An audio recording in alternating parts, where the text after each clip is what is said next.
ആര്യനും അക്ബറും കൂടി ലിവിങ് റൂമിൽ നിന്ന് സംസാരിക്കായിരുന്നു. അപ്പോൾ ആര്യൻ പറയുന്നുണ്ട്, വീക്കെൻഡ് ആയില്ലേ, ഇനി ടാസ്ക് ഒന്നും വേണ്ടായിരുന്നു, ഒരുപാട് കണ്ടൻറ്റ് കിട്ടിയില്ലേ ഇവർക്ക്, ഇനി എന്തിനാ ടാസ്ക്.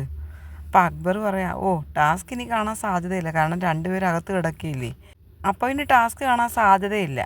എന്നിട്ട് അക്ബർ പറയാണ്, അവിടെ ഇപ്പം ലക്ഷ്മി അനീഷേട്ടൻ്റെ PR വർക്ക് ചെയ്യുകയായിരിക്കും. ലക്ഷ്മി ശരിക്കും അനീഷേട്ടൻ്റെ PR ആട്ടോ.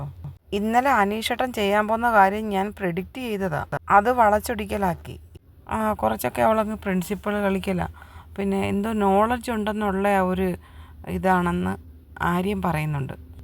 ലക്ഷ്മി സത്യമാണ് ഇവർ പറയുന്നതിനകത്ത് കുറച്ച് കാര്യമുണ്ട്. ഇന്നലെ ജയിൽ നോമിനേഷനിൽ വന്നു, ജയിലിലായതിന് ശേഷം അനീഷും ലക്ഷ്മിയും കൂടെ ഭയങ്കര ചർച്ചകളാണ്. ഒരുപാട് സമയം ജയിലിൽ കിടക്കുന്നവരുടെ തന്നെ ലൈവിൽ കാണിക്കുന്നുണ്ടായിരുന്നു. ലക്ഷ്മി പിന്നെ എന്ത് കാര്യം ഒരാൾ പറഞ്ഞാലും അതിനകത്ത് ലക്ഷ്മിക്കൊരു അഭിപ്രായം പറയാൻ കാണും. ഇന്നലെ അനീഷ് പറയുന്നുണ്ടായിരുന്നു, ഞാൻ കഞ്ഞി ചൂടോടെ കുടിക്കത്തുള്ളൂ. അപ്പം തന്നെ ലക്ഷ്മി പറയുന്നുണ്ട്, ചൂടോടെ കുടിച്ചു കഴിഞ്ഞാൽ അത് പ്രശ്നമാണ്. അതിനെപ്പറ്റി ലക്ഷ്മി കുറച്ച് ക്ലാസ് കൊടുത്തു. പിന്നെ അത് കഴിഞ്ഞിട്ട് വീണ്ടും ഏത് വിഷയം ആയിക്കോട്ടെ ലക്ഷ്മിക്ക് ലക്ഷ്മിയുടേതായ ഒരു അഭിപ്രായം അവിടെ പറഞ്ഞിരിക്കും. പിന്നെ അക്ബർ പറയുന്ന ഈ അനീഷിൻ്റെ PR വർക്കിൻ്റെ കാര്യം, അതിപ്പോൾ എന്തായാലും ഇന്നത്തെ വീക്കെൻഡ് എപ്പിസോഡിൽ ലാലേട്ടൻ പൊളിച്ചെടുക്കും. കാരണം അനീഷിൻ്റെ ഒരു പ്രൊമോ ഇപ്പം വന്നിറങ്ങിയിട്ടുണ്ട്.